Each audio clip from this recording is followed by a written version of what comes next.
Hi friends, welcome to Madhu Naveen Vlog channel. இன்றைக்கி நம்ம இந்த வீடியோவில் என்ன பார்க்க போகிறோம் அப்படின்னு பார்த்தீங்கன்னா ஒரு குக்கிங் ரெசிபி தான். ஸோ எக் மசாலா ஹோட்டல் ஸ்டைலில் எப்படி பண்ணுறது அப்படிங்கிறது தான் நான் இன்றைக்கி உங்கள் கூட ஷேர் பண்ணிக்க போகிறேன். ஸோ இது பார்த்திங்கன்னா பிகினர்ஸ் கூட ஈஸியாக பண்ணலாம். அந்தளவுக்கு ஈஸியாக இருக்கும் அண்ட் டேஸ்ட் அவ்வளோ சூப்பராக இருக்கும். கண்டிப்பாக இதை வீட்டில் ட்ரை பண்ணி பாருங்கள். ஸோ நான் இதில் சின்ன சின்ன டிப்ஸ் எல்லாம் கொடுக்க போகிறேன். ஸோ அதே மாதிரி பண்ணிங்க அப்படின்னா ஹோட்டல் ஸ்டைலில் எக் மசாலா சூப்பராக நீங்களே வீட்லேயே ரெடி பண்ணிக்கலாம். ஸோ கண்டிப்பாக வீடியோ ஸ்கிப் பண்ணாமல் பாருங்கள். அதுக்கு முன்னாடி தான் ஃபர்ஸ்ட் டைம் நம்ம சேனலை பார்க்குறீங்க அப்படின்னா மறக்காமல் சப்ஸ்கிரைப் பண்ணிக்கோங்க. பக்கத்தில் இருக்க பெல் ஐக்கானையும் கிளிக் பண்ணி ஆல் கொடுத்துக்கோங்க. அப்போ தான் நான் இப்போல்லாம் வீடியோஸ் அப்லோட் பண்ணாலும் உங்களுக்கு நோட்டிஃபிகேஷன் காமிக்கும். நீங்கள் என்னோடய வீடியோஸ் மிஸ் பண்ணாமல் பார்க்க முடியும். சரி, இப்போ வாங்க அந்த எக் மசாலா எப்படி ரெடி பண்ணுறதுன்னு பார்க்கலாம்.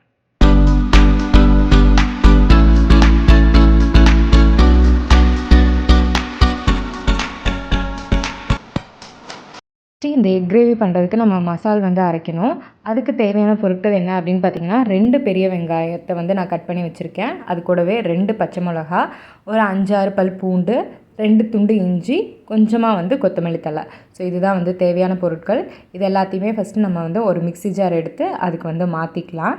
ஸோ நம்ம கட் பண்ணி வச்சுருக்க வெங்காயம், இஞ்சி, பூண்டு, கொத்தமல்லி இது எல்லாத்தையுமே சேர்த்திட்டு அது கூடவே பார்த்திங்கன்னா நம்ம 1 டேபிள் ஸ்பூன் அளவுக்கு சீரகம், 1 டேபிள் ஸ்பூன் அளவுக்கு மிளகு இதையும் சேர்த்து நம்மளுக்கு தேவையான அளவுக்கு தண்ணியும் ஊற்றி நல்லா ஃபைன் பேஸ்ட்டாக அரைச்சி எடுத்துக்க போகிறோம். ஸோ எந்த அளவுக்கு நல்லா ஃபைன் பேஸ்ட்டாக அரைக்க முடியுமோ அந்த அளவுக்கு அரைச்சி எடுத்துக்கோங்க. ஏன்னா இந்த அளவுக்கு நல்லா ஃபைன் பேஸ்ட்டாக அரைச்சி எடுத்துருக்கேன். இதை தனியாக வச்சுட்டு இப்போ ஒரு பேன் எடுத்துக்கோங்க. பேனில் ஒரு 3 டேபிள் ஸ்பூன் அளவுக்கு எண்ணெய் சேர்த்திக்கோங்க. நான் கல்லெண்ணெய் தான் சேர்த்திருக்கேன். ஸோ இப்போ இந்த எண்ணெய் காஞ்சதுக்கப்புறமா நான் ஒரு மீடியம் சைஸ் வெங்காயம், பெரிய வெங்காயம் குட்டி குட்டியாக கட் பண்ணி வச்சுருக்கேன். ஸோ அதையும் இது கூட சேர்த்தி நல்லா வதக்கிக்கோங்க. ஸ்டவ் லோ ஃப்ளேம்லேயே வச்சுட்டு வெங்காயத்தை நல்லா வதக்கி விடுங்க. வெங்காயத்தோட கலர் நல்லா மாறணும், அந்தளவுக்கு நல்லா வதக்கணும். ஸோ நல்லா வதக்கி விடுங்க. பார்த்திங்கன்னா லைட்டாக கலர் சேஞ்ச் ஆகிட்டுருக்கு. ஸோ இந்த டைம்லேயே நம்ம இதுக்கு தேவையான உப்பை லைட்டாக ஆட் பண்ணிக்கலாம். ஸோ உப்பு சேர்த்து நம்ம வெங்காயம் வதக்கணும் அப்படின்னா வெங்காயம் இன்னும் நல்லா சீக்கிரமாக வதங்கிடும்.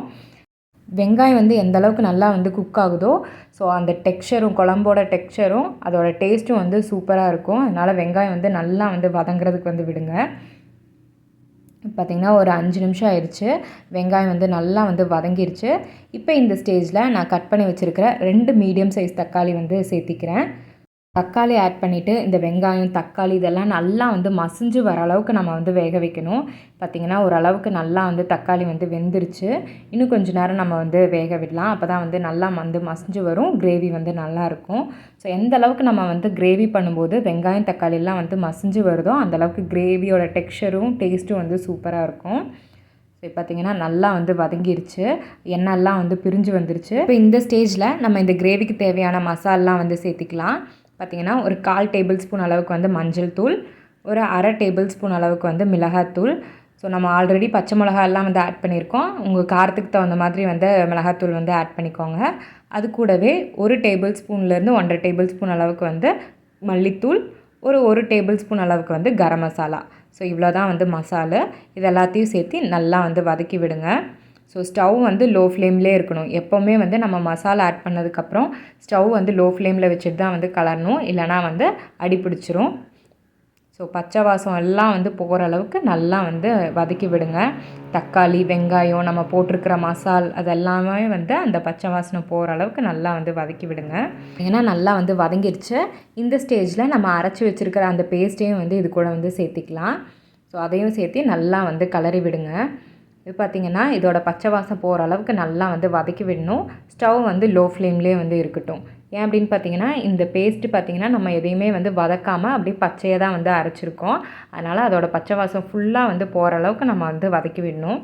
அப்படி நல்லா வதக்கினா தான் கிரேவியில் அந்த பச்சை வாசனை வராமல் இருக்கும். அதனால் நல்லா இது பச்சை வாசனை போகிற அளவுக்கு நல்லா வேக வைங்க. நல்லா பச்சை வாசம் போய் நல்லா வதங்குச்சுன்னா அதோட கலரே மாறும். ஸோ நம்ம பச்சையாக ஆட் பண்ணது அப்படியே ஒரு ரெட் கலரில் மாறும். ஸோ அந்தளவுக்கு நல்லா இதை வேக வச்சுக்கோங்க. நல்லா பச்சை வாசனை போய் அதோட கலர்லாம் பார்த்திங்கன்னா நல்லா மாறிடுச்சு. இந்த அளவுக்கு வதங்கினதுக்கு அப்புறமா தான் நம்ம தண்ணி சேர்த்தணும். அதுக்கு முன்னாடி தண்ணி ஆட் பண்ணக்கூடாது. இன்றைக்கி பார்த்திங்கன்னா நான் வந்து 1 கப் அளவுக்கு வந்து தண்ணி சேர்த்திருக்கேன். வந்து இன்றைக்கி கிரேவி பார்த்திங்கன்னா கொஞ்சம் வந்து திக்காக தான் வந்து பண்ண போகிறேன். அதனால் அளவாக வந்து தண்ணி சேர்த்திருக்கேன். உங்களுக்கு எந்த அளவுக்கு வந்து குழம்பு கிரேவி வந்து கன்சிஸ்டன்சி வேணுமோ அந்தளவுக்கு நீங்கள் வந்து தண்ணி வந்து ஆட் பண்ணிக்கலாம். ஸோ இப்போ இது நல்லா வந்து கொதிச்சு வரணும். இந்த ஸ்டேஜில் நீங்கள் வந்து நல்லா கலரி விட்டுட்டு உப்பு பத்தலை அப்படின்னா நீங்கள் வந்து உப்பு வந்து ஆட் பண்ணிக்கலாம். எனக்கு வந்து லைட்டாக வந்து உப்பு பத்தாத மாதிரி இருந்துச்சு. அதனால் லைட்டாக வந்து உப்பு சேர்த்தி நல்லா வந்து கலரி விட்டுட்டு இதை மூடி வச்சு ஒரு 3லேருந்து 4 நிமிஷம் வந்து நல்லா வந்து வேக வைக்கணும். பார்த்திங்கன்னா நல்லா வந்து வெந்துருச்சு. நம்ம ஊற்றிருக்கிற எண்ணெய்லாம் வந்து பிரிஞ்சு வந்துருச்சு. கிரேவி வந்து சூப்பராக ரெடி ஆயிடுச்சு. இந்த கிரேவியே வந்து நீங்கள் சப்பாத்தி கூடலாம் வந்து வச்சு சாப்பிட்லாம். டேஸ்ட் வந்து சூப்பராக இருக்கும். ஆனால் இன்றைக்கி நம்ம பார்த்திங்கன்னா எக் மசாலா வந்து ரெடி பண்ண போகிறோம். அதனால் வேக வச்சுருக்கேன், நான் வந்து முட்டையை வந்து வேக வச்சுருக்கேன். அதை வந்து பாதியாக வந்து கட் பண்ணி இது கூட வந்து சேர்த்திக்க போகிறேன். நீங்கள் வந்து முட்டையை வந்து கட் பண்ணாமல் அப்படியே கூட வந்து முட்டையை அவிச்சு அதை தோலை உரிச்சிட்டு அப்படியே கூட வந்து சேர்த்திக்கலாம். நான் வந்து 2ஆக வந்து கட் பண்ணியிருக்கேன். ஸோ உங்களுக்கு எக் கிரேவி வேண்டாம் அப்படின்னா நீங்கள் ஏதாவது பயிரை கூட வந்து நல்லா வந்து வேக வச்சு இது கூட வந்து மிக்ஸ் பண்ணி நல்லா வந்து சாப்பாட்டுக்கு சப்பாத்திக்கு எல்லாமே வந்து சாப்பிட்லாம். டேஸ்ட் வந்து சூப்பராக இருக்கும். இது பார்த்திங்கன்னா ஒரு பேசிக்கான எக் கிரேவி தான். ஹோட்டல் ஸ்டைலில் நம்ம எப்படி பண்ணுறது அப்படின்னு தான் வந்து சொல்லியிருக்கேன். ஸோ இதை வந்து பிகினர்ஸ் கூட வந்து ட்ரை பண்ணலாம். அந்த அளவுக்கு வந்து ஈஸியாக இருக்கும். அண்ட் உங்களுக்கு வேணுங்கிற மாதிரி இதில் ஏதாவது மாடிஃபிகேஷன் கூட வந்து பண்ணிக்கலாம். எவ்வளோ முட்டை வேணுமோ நீங்கள் அந்தளவுக்கு வந்து முட்டையை வந்து கட் பண்ணி வந்து சேர்த்திக்கலாம். ஸோ முட்டை சேர்த்துனதுக்கப்புறம் அதை வந்து திருப்பி வந்து போடக்கூடாது. ஏன்னா அதோட மஞ்சள் கரு வந்து உடஞ்சி போயிடும். அதனால் அப்படியே வந்து அந்த கிரேவிக்குள்ளே வந்து டிப் பண்ணி விட்டுட்டு ஒரு 2 நிமிஷம் நீங்கள் அதை வந்து நல்லா வந்து கொதிக்க வச்சிங்க அப்படின்னா சூப்பரான எக் கிரேவி வந்து ரெடி ஆயிடுச்சு. நீங்கள் இப்போ வந்து ஃபைனலாக வந்து கொத்தமல்லி தழை தூவி இறக்குனீங்க அப்படின்னா ஹோட்டல் ஸ்டைல் எக் கிரேவி வந்து சூப்பராக வந்து ரெடி ஆயிடுச்சு. இப்போ நீங்கள் இதை வந்து சப்பாத்தி, சாப்பாடு எல்லாத்துக்கூடையுமே வந்து வச்சு சாப்பிட்லாம்.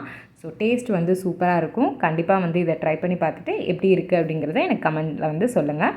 தேங்க்யூ. தேங்க்ஸ் ஃபார் வாட்சிங் திஸ் வீடியோ. பாய்.